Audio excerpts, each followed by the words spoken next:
자, 그렇다면 포트폴리오 전략은 어떻게 세워봐야 될까요? 각 지점의 포트폴리오 전략부터 살펴보겠습니다. 먼저 큰 비중부터 확인해 보시죠. 먼저 메리츠종금증권 부산금융센터의 포트폴리오입니다. 주식 50%, 현금 50% 비중 그대로 유지를 하고 있습니다. 동부증권 강릉지점의 포트폴리오 주식을 100%로 비중을 늘려놨네요. 자, 그리고 KDB 대우증권 이촌동 지점은 주식 85%, 현금 15% 비중으로 그대로 유지를 하고 있습니다.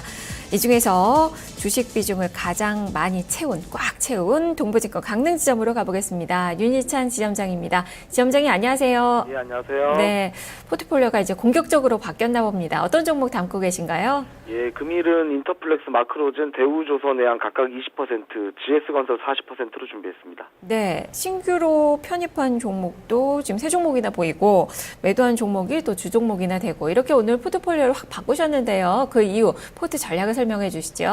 예, 간밤에 미국 연준에서는 금리 인상과 관련해서 인내심을 유지하겠다는 문구를 삭제했음에도 불구하고 실제 성명 내용이 좀 다르게 해석이 되면서 큰 폭의 상승 마감을 했습니다. WTI 유가는 FOMC 결과로 인해서 달러가 약세를 보이면서 전일 대비 상승 마감하면서 특히 에너지 업종의 상승을 좀 불러왔고요. 우리 시장 역시 이러한 부분들이 불확실성이 다시 한번 제거되는 과정으로 해석을 해보고 있고 최근에 외국인들의 어떤 한국 시장 매수세 역시 긍정적으로 판단하고 있습니다. 다만 이제 어제 보셨듯이 일부 국내 기관들의 중소형주 포트폴리오 교체설이 시장에서 좀 야기가 됐었고요. 장중에 코스닥 시장의 변동성이 좀 커지고 있습니다. 포트폴리오는 대형주 섹터로 좀 더 비중을 옮겨가되 전반적으로는 다음 주 주봉 정도를 좀 확인해 보면서 향후에 포트 조정을 준비하도록 하겠습니다. 네, 자 그러면 이제 종목들 하나하나 보도록 하겠습니다. 먼저 매도한 그 종목부터 점검해 볼까요? 휴메딕스 오늘 소폭 좀 주종권이긴 한데요. 자, 이 종목은 지금 끊어야 될 그 자리인가요? 장중에 코스닥 시장의 변동성 확대로 일단 수익을 실현한 상황이고요.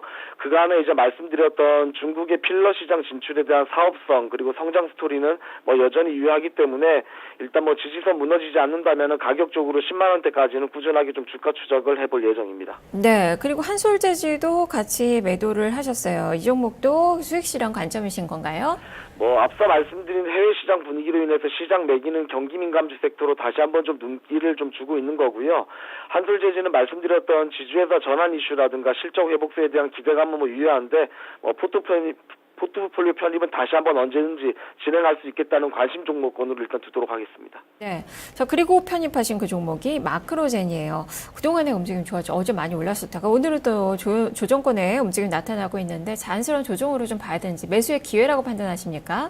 예, 종목 접근은 정부에서 금주에 발표한 줄기세포, 유전자 치료 분야 같은 이제 바이오 의약품 개발에 올해 이제 3,400억을 투자한다는 내용을 좀 눈여겨보고 있고요. 어제는 마크로젠 이제 무상증자, 권리락 효과까지 좀 더해지면서 장중에 고점을 돌파하는 움직임이 좀 연출이 됐습니다. 제약하고 바이오 업종의 매기가 좀 끊기지 않는다면은 마크로젠이라든가 바이넥스, 메디포스트 같은 종목들의 시세는 우리가 한번 일단 관심권에서 두는 게 맞는 것 같습니다. 네, 그리고 GS건설도 편입을 하셨는데 또 금리 인하 또 수혜주로 또 부각이 되고 있는 그 기업이에요. 어느 정도까지 바라보십니까? 일단 GS건설은 최근 대형주 섹터들 주가 흐름을 보면서 장중의 변동성에도 불구하고 주가가 가장 강한 종목 중에 하나가 아닌가 싶습니다. 지난 2년간 이제 실적도 실적이지만 해외 저가 수주 공사에 대한 부분 때문에 굉장히 좀 많이 힘들었던 종목이었고요. 작년 말을 기점으로 이런 부분들이 거의 다 소진이 됐고 올해는 아마도 GS건설의 흑자 터닝 원년해가 되지 않을까 예상을 해보고 있습니다. 이 부분이 왜 중요하냐면 GS건설의 추정 BPS가 한 47,000원 정도 선에서 5만 원 정도 선에서 가격이 형성이 되고 있는데요. 실적만 터닝이 나와준다면 향후에 주가는 우리가 추정 PBR 1.0 정도까지는 기대를 해볼 수 있는 그런 밸류에이션 리레이팅 차원에서 한번 가격은 접근을 해보시면 될 것 같습니다. 네, 자 그리고 마지막으로 오늘 가장 또 핫한 섹터가 조선주들인데 대우조선해양을 넣으셨습니다. 지금 5% 수익률 나오고 있는데요. 지금 매수 가능할까요? 지난 시간 경기민감주를 관심 종목으로 언급드리면서 일단 대우조선 편입을 좀 시켰는데요.